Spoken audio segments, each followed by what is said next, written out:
নমস্কার, সহজে রান্না শিখুন চ্যানেলে আপনাদের সকলকে অনেক অনেক স্বাগত এবং অনেক অনেক ভালোবাসা জানিয়ে আজ একটি রেসিপি আপনাদের সামনে তুলে ধরছি। অতি সাধারণ রেসিপি, মাটির আলু দিয়ে, আর তার সঙ্গে একটা নতুন আলু দেব, গোল আলু দিয়ে, আর চিংড়ি মাছ দিয়ে রান্না করব শুধু একটু জিরে বাটা দিয়ে।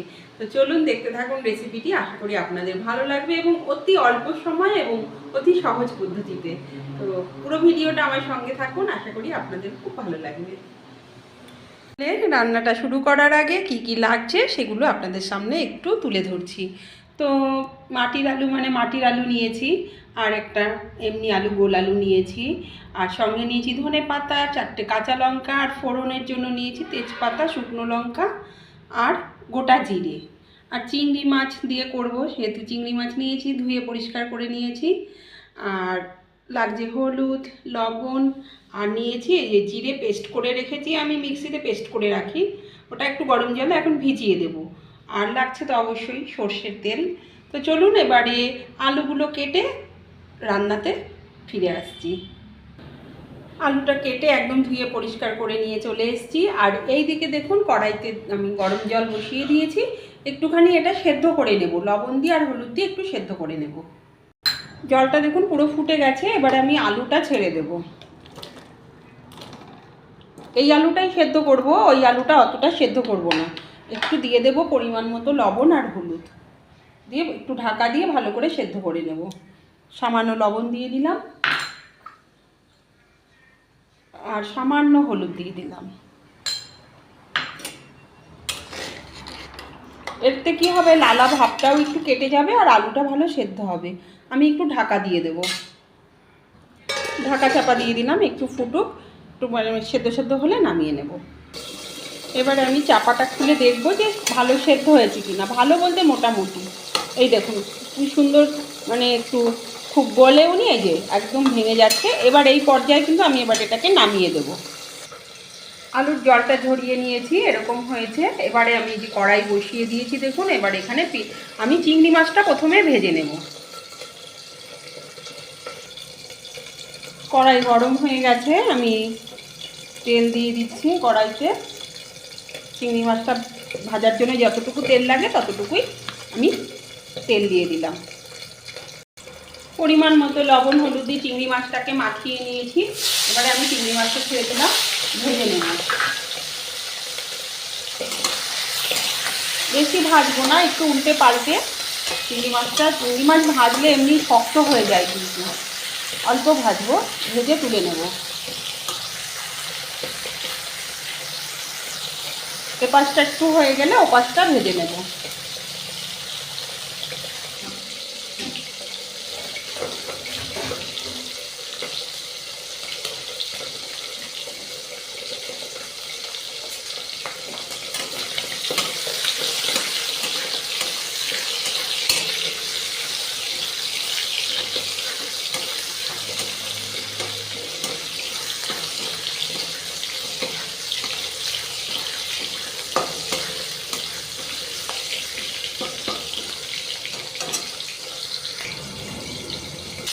ফোড়নে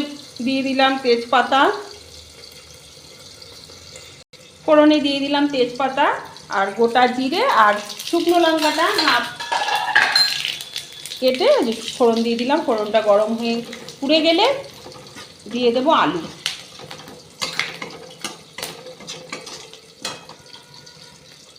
ফোড়নটা হয়ে গেছে আমার, এবারে এই আলুগুলো আগে ছেড়ে দিয়ে একটু ভেজে নেব।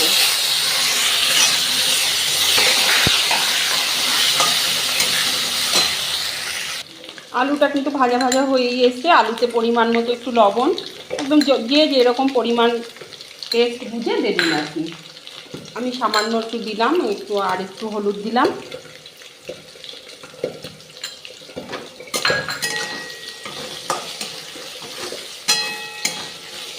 আলুটা ভাজা ভাজা হয়ে গেছে আমার, এবারে আমি কাঁচা লঙ্কাটা ছেড়ে দেব তেলের উপরে। এটা কোনো বাটা মশলা না, আগেই বলেছি কাঁচা লঙ্কা দিয়ে রান্না হবে।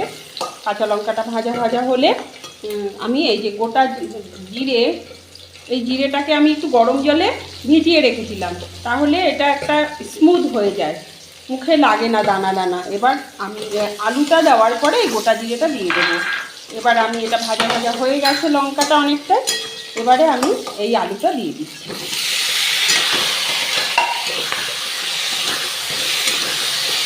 একটু মিশিয়ে নেব, মিশিয়ে নেওয়ার পরে এটা দিয়ে দেবো।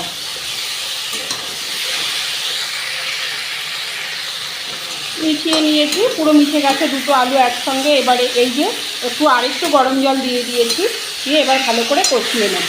যে কোনো রান্নায় গরম জল ব্যবহার করবেন, আর এই গোটা জিরে, গুঁড়ো জিরে একটু গরম জলে ভিজিয়ে রাখলে খুব সুন্দর হয়। লবণ হলুদ আমার পরিমাণ মতো দেওয়া আছে, আর প্রয়োজন হবে না, তো আর আমি দিচ্ছি না। আপনারা, আমি বারবারই বলছি, আপনাদের টেস্ট বুঝে আপনারা কিন্তু লবণ হলুদটা ব্যবহার করবেন। একটু কষে গেলে গরম জল দিয়ে দেবো। খুব সুন্দর কষে গেছে, দেখুন একদম মিশে গেছে, দুটো আলু একসঙ্গে মিশে গেছে খুব ভালো। এবারে আমি, এবং জিরে, গোটা জিরে যে পাতা জিরেটা দিয়েছি, তো কাঁচা গন্ধটাও কিন্তু চলে গেছে। এবারে আমি চিংড়ি মাছটা দিয়ে দেবো।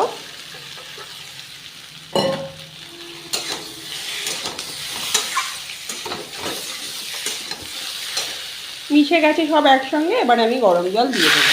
যে কোনো রান্নায় বারবারই বলি গরম জল ব্যবহার করবেন, রান্নার টেস্ট কিন্তু দ্বিগুণ বেড়ে যায়। এবার ফুটে গেলেই একটু ধনেপাতা দিয়ে নামিয়ে দেবো।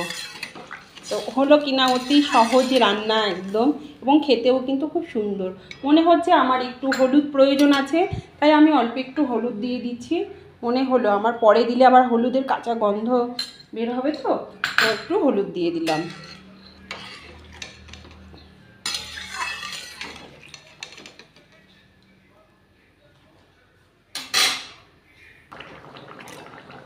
ঝোলটা ফুটছে, আর অল্প একটু ঝোল টেনে গেলেই নামিয়ে নেবো, কারণ মাটির আলুতে না ঝোল অনেকটা টেনে যায়। আর একটু আমার মনে হলো একটু লবণ লাগবে, তাই পরিমাণ মতো আমি আবার একটু আমার স্বাদ অনুযায়ী লবণ দিয়ে দিলাম। শুরুতে দিলে কি হবে যে যদি বেশি হয় তখন মুশকিল, কারণ সব কিছুতেই একটু একটু করে লবণ দেওয়া থাকে। তো আর একটু ঝোল শুকিয়ে গেলে আমি নামিয়ে দেবো। এখন আমি অল্প একটু ঢেকে দেবো। এবার ঢাকনাটা খুলে দেখে নেব কেমন হয়েছে। একদম আমার ঝোল কিন্তু পুরো রেডি। আপনারা চাইলে একটু ভাজা জিরের গুঁড়ো দিতে পারেন। এই দেখুন আলু টালু একদম পুরো সুসেদ্ধ হয়ে গেছে, খুব সুন্দর সেদ্ধ হয়েছে। ফলে আমি এবার একটু ধনেপাতা দিয়ে দেখুন একদম সুন্দর হয়ে গেছে। এর থেকে ঝোল কমাবো না, কারণ এই ঝোলটা কিন্তু বসে যায়। ধনেপাতা দিয়ে দিলাম, গ্যাসটা অফ করে দিলাম। হয়ে গেছে আমার ঝোল রেডি। নামিয়ে নেব কড়াই থেকে।